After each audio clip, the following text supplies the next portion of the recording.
Hey guys, welcome to another video, and I'm here to talk about Spider-Man. Yes, friendly neighborhood Spider-Man. And I'm going to talk about what I think is the most underrated, unique Spider-Man show ever made. There's been so many Spider-Man television shows. Like, there was the one in the 60s. There's the one that everybody knows about, the 90s Spider-Man show, which to me I think is the most like iconic Spider-Man show because it brought in all the villains and it brought in all the multiverse Spider-Mans, and it was like the first like really big Spider-Man anything because the movies haven't came out yet. And then when the movies came out, the Tobey Maguire one, Spider-Man was like the biggest sensation ever, and it still is to this day.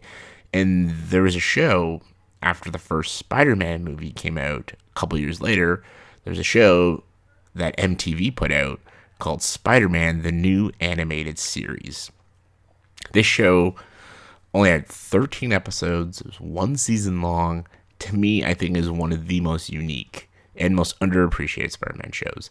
This show was dark, brutal, at times pretty sexual.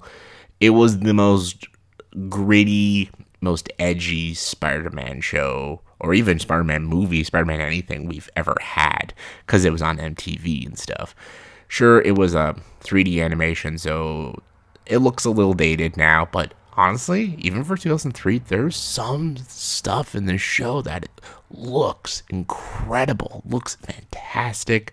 The atmosphere, the colors, the shadows, it looks like a noir movie or noir short.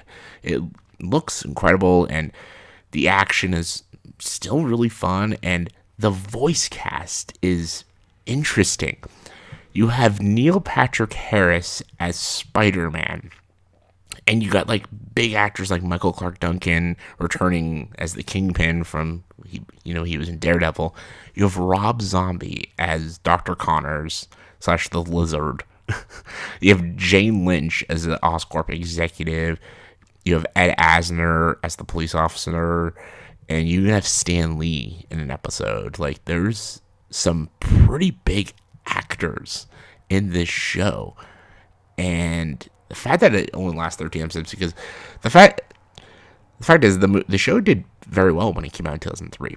It was pretty well received, had decent ratings, but there were just other shows that MTV wanted to continue on, and this just wasn't it for them, which just sucks because I think this could have been a really great show if it kept going. Like, they had some really cool ideas, and I don't know, just like, yeah, it's like a more of a teen drama show, but I think it's done very well. Like, I love the show focuses on Peter, MJ, and Harry's friendship a lot. That is like a huge core of the television show, is the three of them and their friendships. I think that's a great idea, and we don't see that a lot in any of the shows or any of the movies. Like, yeah, in the first Spider-Man movie, we see Harry and Peter's relationship, but not like this show. Like, this show really focuses a lot on the three of them and their relationships. They are the three main characters of the show, and we see Harry trying to deal with the passing of his father, and we deal with Peter in college trying to have a relationship with MJ but also be Spider-Man and stuff, and MJ trying to open up to Peter, not knowing why he's not opening up to her. And there's also some great episodes. I can see why people were a little angry, because when they premiered the episodes, they were all out of order. Yeah, this is Firefly all over again. The episodes were all out of sync, not in order. Even when you watch it now on Disney Plus, the episodes aren't in order, which is just stupid. I don't know why they did that. What is wrong with shows and doing stupid things like this? But I'll talk about some episodes. I'll spoil a little bit of it. The show's been out for a long time, but I won't go too heavy into spoilers because I want people to check it out, because I know a lot of people have not seen this show. One of the few episodes I really love is the episodes with Electro. Like how they do his character as this this college kid who just wants to fit in, and then when a group of fraternity guys want him to join their pledge, he feels acceptance, but it's all for a prank, and that's how he becomes eventually Electro, and he ends up actually murdering the guy who bullied him. And then he comes back in a second episode, and he wants to be in a relationship with a woman, but she is terrified of him. And I won't spoil how the episode ends, but it ends very tragically for Electro, and I'm like, oh my god. This show goes all out, man. This show is not afraid to kill characters and give the most horrific stories to some of these sympathetic characters. There's also a great episode about an obsessed fan. There's this girl who is obsessed with Spider-Man. And I love when shows do this, and superhero shows do this. They don't do this enough, because there's a lot of crazy, obsessed fans out there just in the real world right now with, like, celebrities and stuff. But she's, like, obsessed with Spider-Man, and then she does this experiment that screws her brain up, and she thinks Spider-Man is talking to her, and she thinks Spider-Man wants her to kill MJ so they can be together and stuff. And it is a bonkers episode, and it's really good. It's a really good psychological episode, and it's all about this girl and her mind and her disillusionment and her obsession with Spider-Man. Great episode, very dark, very weird, and sometimes very funny, actually. And there's other great episodes. There's a great episode where Spider-Man is fighting this girl, and she's dating Harry, and he doesn't want to ruin the relationship from Harry.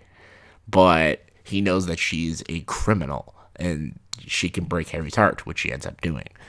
There's also a fantastic episode with this this girl. I forget what her name is, but she's like this like samurai warrior, and she's like very old, and the sword gives her young age and her powers, and she's all about honor. She's hired by this like crazy billionaire that he wants to kidnap Spider-Man and use Spider-Man in his like weird collection of animals. So she's hired to like kidnap him, but then she sees how Spider-Man is a great warrior and a great fighter. She wants to fight Spider-Man to the death, because that's the honorable way of doing it. And honestly, this character is awesome. She's badass. She's not even a character from the comic books. She's just some character they made up for the show, and she's awesome. She's wicked. She's just like such a fascinating character, and she also has, like a lot of characters in the show, has a very sad way of her story ending. And like I'm like, wow, I love that the show brought in new characters, and they're great. And then there's the show about the Lizard, and it's voiced by Rob Zombie. And honestly, Rob Zombie does a damn good job of voicing Dr. Connors, and how he is obsessed of taking out Oscorp because it's Oscorp's fault that he lost his arm. So he injects himself with the Lizard DNA, and then when he starts mutating, he still doesn't care. He still wants to take down Oscorp and Harry and everything like that. He's a great character, and I thought the voice acting was such a unique choice, but I liked it. I really liked it. And then they brought Kingpin back, which was awesome. Michael Clark Duncan kills it. Like, he was the best part of the Daredevil movie, which was a really shitty-ass movie. He was the best part, though. He was a great Kingpin, and he's back in this, and he's solid. Absolutely solid. And then there's the finale.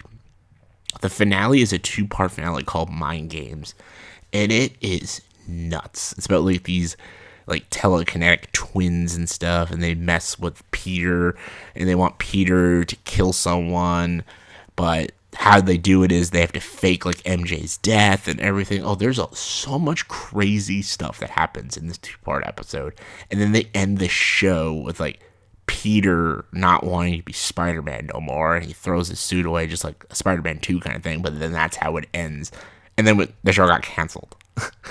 It literally gives you this most trippy, crazy 2-part finale with death, destruction, and darkness, and Peter end up quitting as Spider-Man, and that's how it ends. You're like, what the like, are you serious?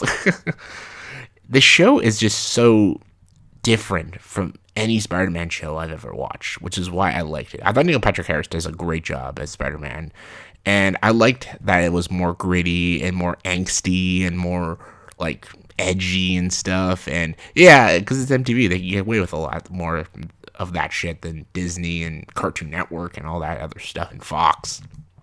And yeah, there are issues. There's some animation that looks very dated, but there's also like a lot of great color coding in this show that looks really nice. And the fact that it's supposed to be like a sequel to the movie doesn't really make sense because it doesn't really fit well with the movie. I just think of it as I think of the show as it's like own standalone show. But I really liked the characters. I liked how they did Harry. I liked how they did Peter. I even liked MJ. I thought she was really cool, and I liked her relationship with Peter.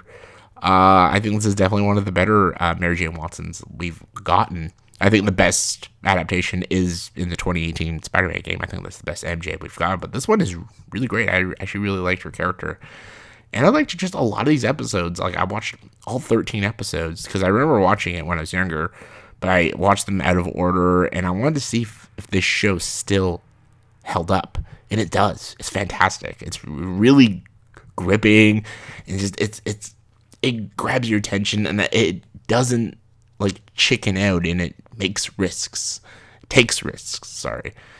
And I've watched a few of the Spider-Man shows, and they're safe. They're fun, they're enjoyable. It's Spider-Man, but they're safe. This one goes balls to the wall out there, which I really appreciate. So, yeah, I just wanted to talk a little bit about this, and I think this is the most underappreciated and underrated Spider-Man show.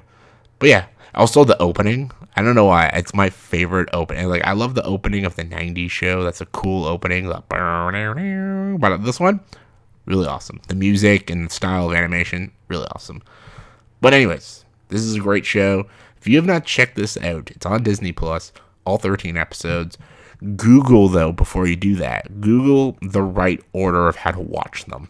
Because I don't know why the episodes are out of sync. But yeah, check the show out and let me know in the comments below. What do you think of it? And do you think this is one of the best Spider-Man shows, or do you think it's one of the weakest? Let me know. And yeah, as always, join the dark side.